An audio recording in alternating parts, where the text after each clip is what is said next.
أعوذ بالله من الشيطان الرجيم بسم الله الرحمن الرحیم السلام علیکم ورحمۃ اللہ وبرکاتہ۔ میرے YouTube channel Sohail Abbasi hills پر خوش آمدید۔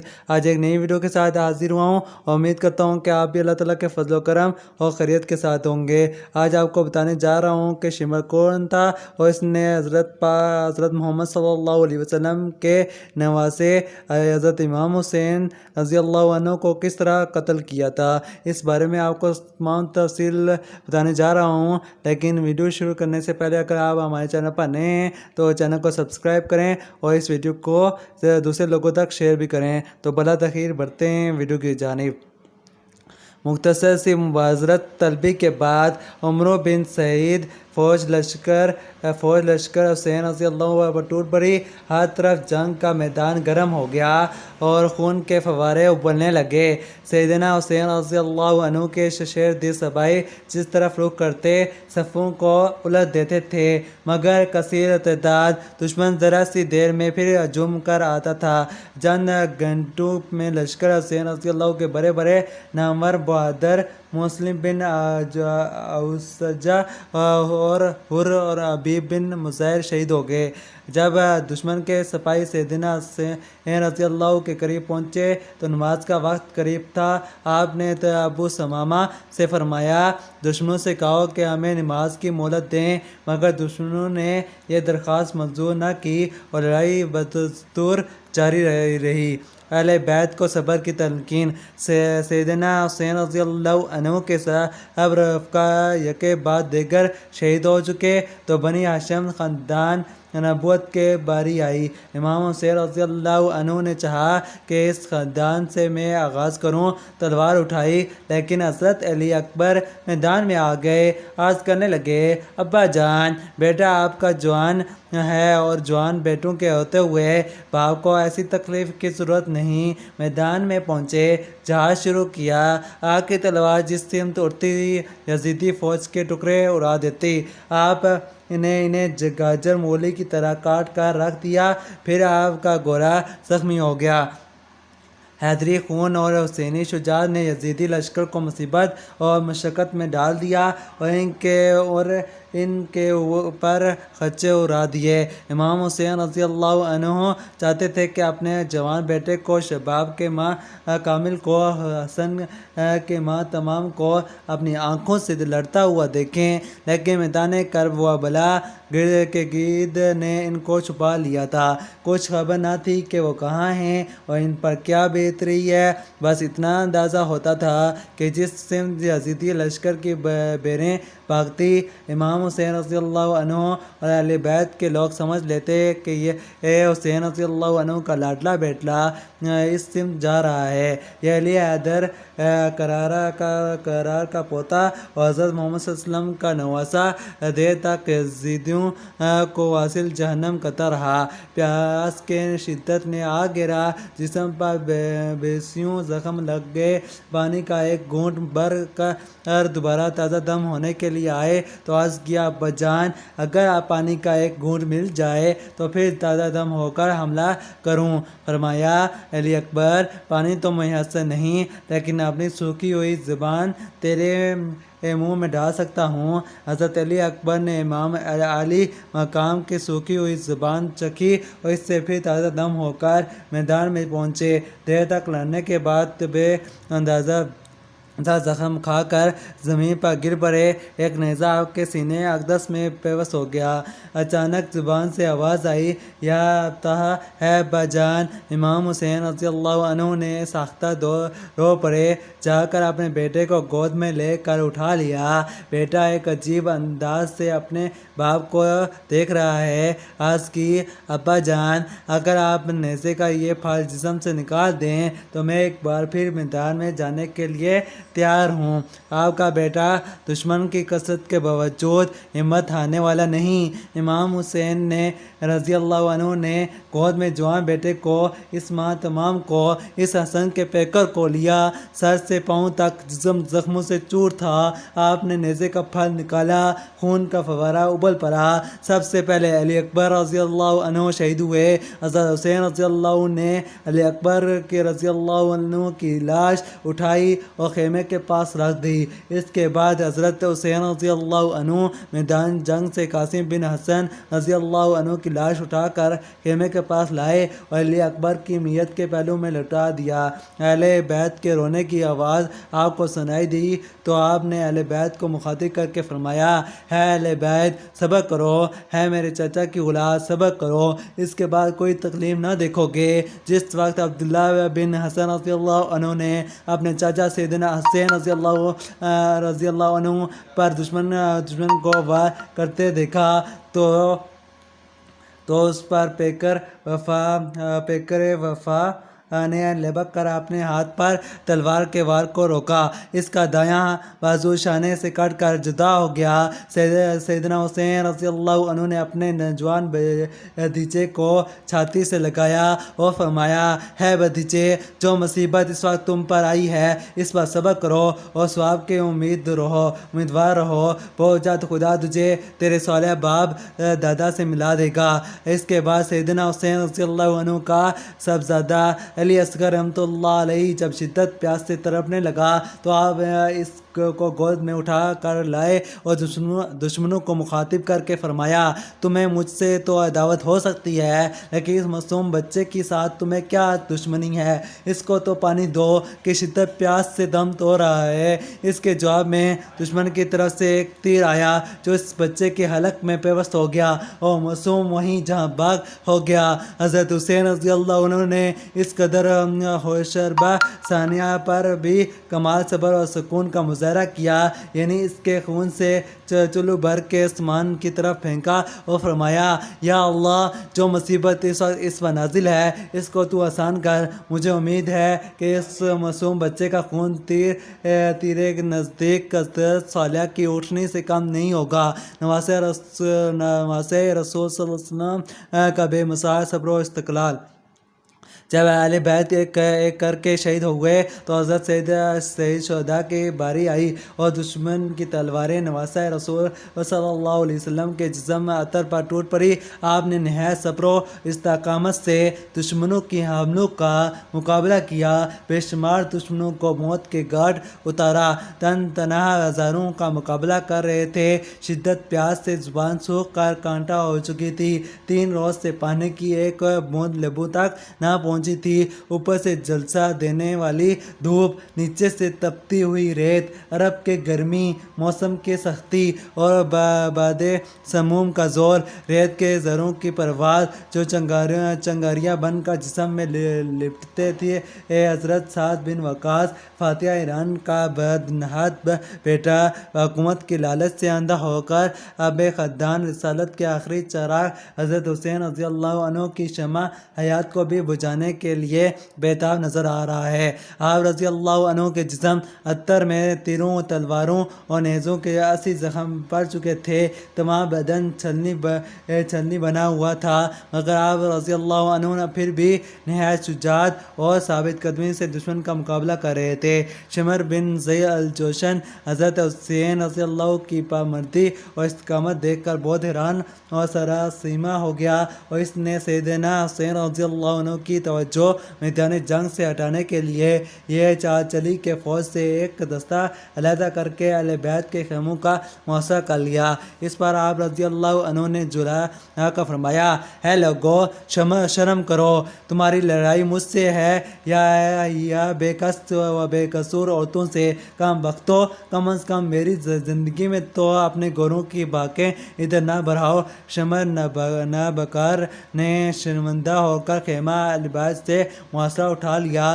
حکم دیا کہ آخری اللہ بول دو۔ آخری پوری کی پوری فوج درندوں کی طرح سیدنا حسین رضی اللہ عنہ پر ٹوٹ پڑی۔ آپ رضی اللہ عنہ نے صفوں کو چیرتے ہوئے فرات پر پہنچ گئے اور یہ کہہ کر گھوڑے کو دریا میں ڈال دیا کہ میں بھی پیاسا ہوں اور تو بھی پیاسا ہے، جب تک تو اپنی پیاس نہ بجھائے گا میں پانی کو ہاتھ نہ لگاؤں گا۔ گھوڑا پانی پی چکا تھا تو آپ رضی اللہ عنہ نے پینے کے لیے پانی چلو میں لیا اور چاہتے تھے کہ اس سے اپنے حق تار کریں کہ یک ایک تیر سامنے سے آ کر لب ہائے مبارک میں پیوست ہو گیا۔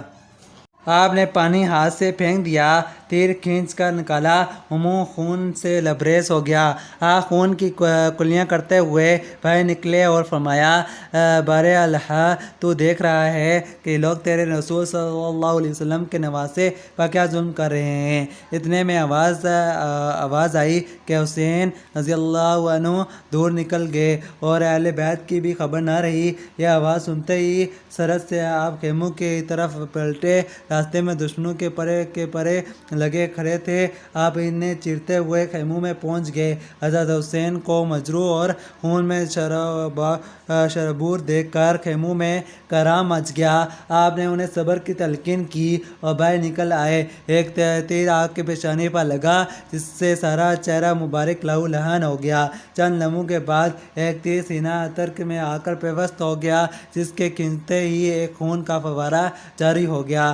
آپ رضی اللہ عنہ نے اس خون کو اپنے چہرے پر ملا لیا اور فرمایا کہ اسی حالت میں اپنے جدا مجد رسول کریم صلی اللہ علیہ وسلم کے پاس جاؤں گا۔ طاقت جو آپ دے چکی تھی، چاروں طرف سے تلواروں اور نیزوں کی بارش ہو رہی تھی۔ آپ رضی اللہ عنہ گھوڑے پر نہ سنبھل سکے، تپتی ہوئی ریت پر گر پڑے۔ دشمن اگر چاہتا تو آپ رضی اللہ عنہ کو اس سے بہت پہلے شہید کر دیتا، مگر کوئی شخص بغیر رسول کا خون اپنے ذمہ نہیں لینا چاہتا تھا۔ آپ شمر بن نذیر الجوشن چلایا اور ذرا اپنے شریک تمیمی نے آگے بڑھا کر آپ کے دائیں ہاتھ کو زخمی کیا، پھر شانہ پر تلوار ماری۔ آپ ضعف سے لڑکھڑاتے تو سنان بن انس نخنی نے آگے بڑھ کر نیزہ مارا اور آپ بے ہوش ہو کر گر پڑے۔ آپ کے لیے جنت الفردوس کے تمام دروازے کھل چکے تھے۔ رانے فردوس آپ کو فردوس کے جھونکوں سے جھانک رہی تھی۔ حاملان عرش آپ کے آمد کے منتظر تھے۔ صالحین، صدیقین اور انبیاء علیہ السلام کی روحیں استقبال نواسۂ سرور انبیاء صلی اللہ علیہ وسلم کے لیے تیار تھی۔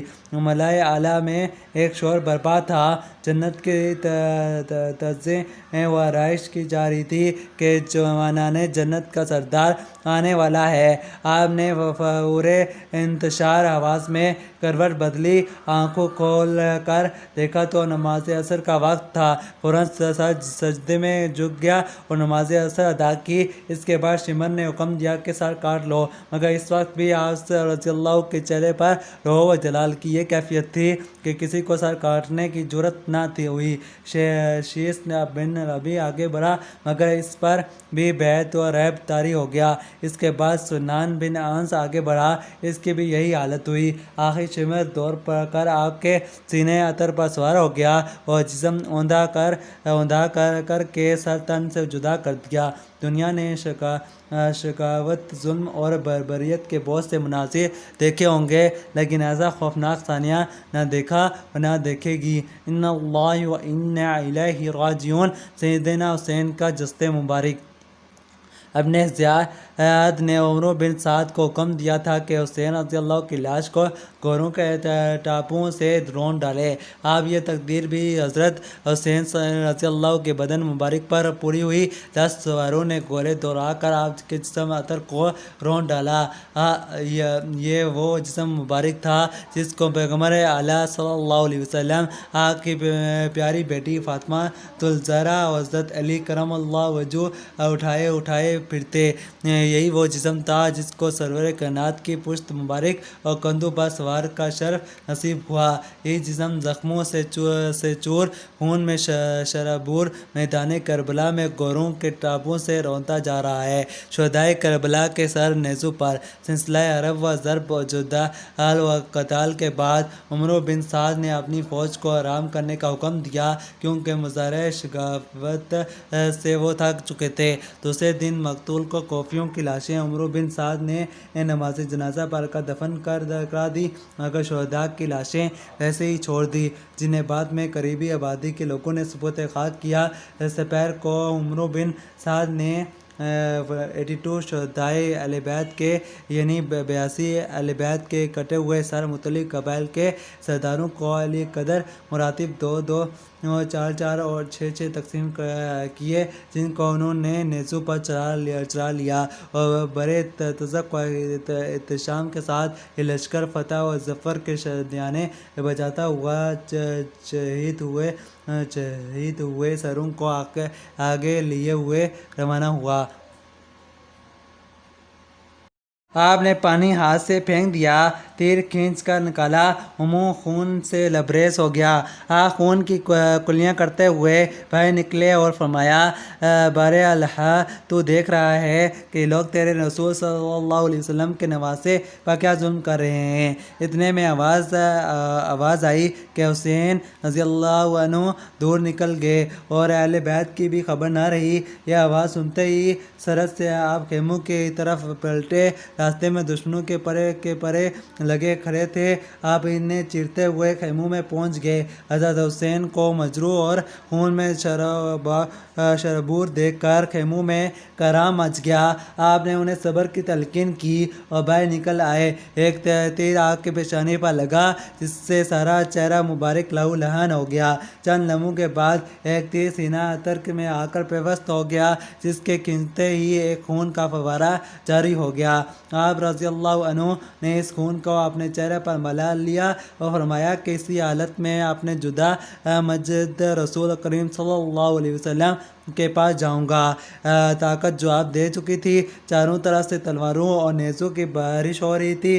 آپ رضی اللہ عنہ گھوڑے پر نہ سنبھل سکے، تپتی ہوئی ریت پر گر پڑے۔ دشمن اگر چاہتا تو آپ رضی اللہ عنہ کو اس سے بہت پہلے شہید کر دیتا، مگر کوئی شخص بغیر رسول کا خون اپنے ذمہ نہیں لینا چاہتا تھا۔ آپ شمر بن ذی الجوشن چلایا، اور ذرا اپنے شریک تمیمی نے آگے بڑھا کر آپ کے دائیں ہاتھ کو زخمی کیا، پھر شانہ پر تلوار ماری۔ آپ ضعف سے لڑکھڑاتے تو سنان بن انس نخنی نے آگے بڑھ کر نیزہ مارا، اور آپ بے ہوش ہو کر گر پڑے۔ آپ کے لیے جنت الفردوس کے تمام دروازے کھل چکے تھے۔ حوران فردوس آپ کو فردوس کے جھونکوں سے جھانک رہی تھی۔ حاملان عرش آپ کے آمد کے منتظر تھے۔ صالحین، صدیقین اور انبیاء علیہ السلام کی روحیں استقبال نواسۂ سرور انبیاء صلی اللہ علیہ وسلم کے لیے تیار تھی۔ ملائے اعلیٰ میں ایک شور برپا تھا۔ جنت کی تزئین و آرائش کی جا رہی تھی کہ جوانان جنت کا سردار آنے والا ہے۔ آپ نے فور انتشار آواز میں کروٹ بدلی، آنکھوں کھول کر دیکھا تو نماز عصر کا وقت تھا۔ فوراً سجدے میں جھک گیا اور نماز عصر ادا کی۔ اس کے بعد شمر نے حکم دیا کہ سر کاٹ لو، مگر اس وقت بھی آپ رضی اللہ کے چہرے پر روح و جلال کی یہ کیفیت تھی کہ کسی کو سر کاٹنے کی جرأت نہ ہوئی۔ شیس بن ربیع آگے بڑھا، مگر اس پر بھی بیعت و ریب طاری ہو گیا۔ اس کے بعد سنان بن انس آگے بڑھا، اس کی بھی یہی حالت ہوئی۔ آخر شمر دوڑ کر آپ کے سینے عطر پر سوار ہو گیا اور جسم اوندھا کر کے سر تن سے جدا کر دیا۔ دنیا نے شقاوت، ظلم اور بربریت کے بہت سے مناظر دیکھے ہوں گے، لیکن ایسا خوفناک ثانیہ نہ دیکھا اور نہ دیکھے گی۔ ان اللہ و انا الیہ راجعون۔ سیدنا حسین کا جسد مبارک۔ اپنے نے عمرو بن سعد کو حکم دیا تھا کہ حسین رضی اللہ کی لاش کو گوروں کے ٹاپوں سے رون ڈالے۔ اب یہ تقدیر بھی حضرت حسین رضی اللہ کے بدن مبارک پر پوری ہوئی۔ 10 سواروں نے گھوڑے دوڑا کر آپ کے جسم اطہر کو رون ڈالا۔ یہ وہ جسم مبارک تھا جس کو پیغمبر اعلیٰ صلی اللہ علیہ وسلم، آپ کی پیاری بیٹی فاطمہ الزہرا اور حضرت علی کرم اللہ وجہہ اٹھائے پھرتے۔ یہی وہ جسم تھا جس کو سرور کائنات کی پشت مبارک اور کندھوں پر سوار کا شرف نصیب ہوا۔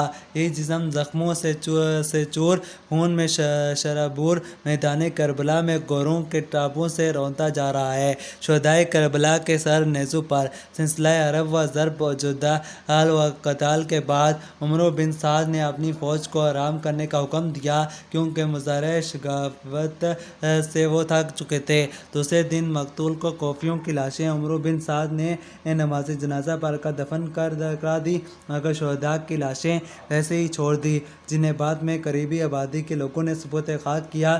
سپہر کو عمرو بن سعد نے 82 شہدائے اہل بیت کے یعنی 82 اہل بیت کے کٹے ہوئے سر مختلف قبائل کے سرداروں کو علی قدر مراتب 2-2، 4-4 اور 6-6 تقسیم کیے، جن کو انہوں نے نیزوں پر چڑھا لیا اور بڑے تذک و احتشام کے ساتھ یہ لشکر فتح و ظفر کے شادیانے بجاتا ہوا شہید ہوئے سروں کو آگے لیے ہوئے روانہ ہوا۔